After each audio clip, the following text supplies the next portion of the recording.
Namaskaram. My name is Nalini Om. I'm a professor of biology and mind yoga teacher and author of this story. I'm narrating a story. The title is I Thought. So here it goes. Once upon a time, in a magnificent palace, a grand ceremony unfolded. The king had invited princes from neighboring kingdoms, as it was a day when the princess would choose her life partner among them. This ceremony is called Swayamvar in the ancient Indian language Sanskrit. So, how does she select a life partner? It has to be a spontaneous decision. Yes, she has to instantly pick one lucky suitor for herself right then and there. Many young, good looking, handsome, eligible bachelors lined up, trying to impress the princess.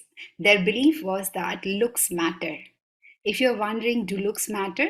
Then let me tell you that anthropologists say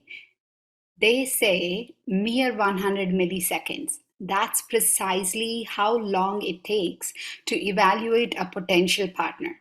And if after that split second you deem that person to be attractive, emotions will begin to kick in. Unsurprisingly, looks matter here. All right, let's get back to our story. The eligible bachelors eagerly awaited the princess's arrival, ready to introduce themselves to her when she approached them. So she finally entered the room. She surveyed the lineup. Her attention was captivated by one prince whom she found gentle and sensitive. For her, time stopped. Perhaps it was love at first sight. Science says that it's a hormone called phenylethylamine. Again, phenylethylamine, PEA. Science says it makes our pupils dilate. It triggers a snap judgment that could lead to a romantic connection.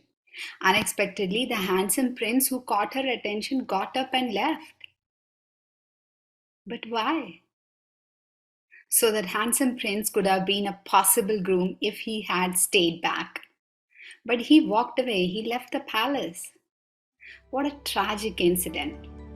But what happened?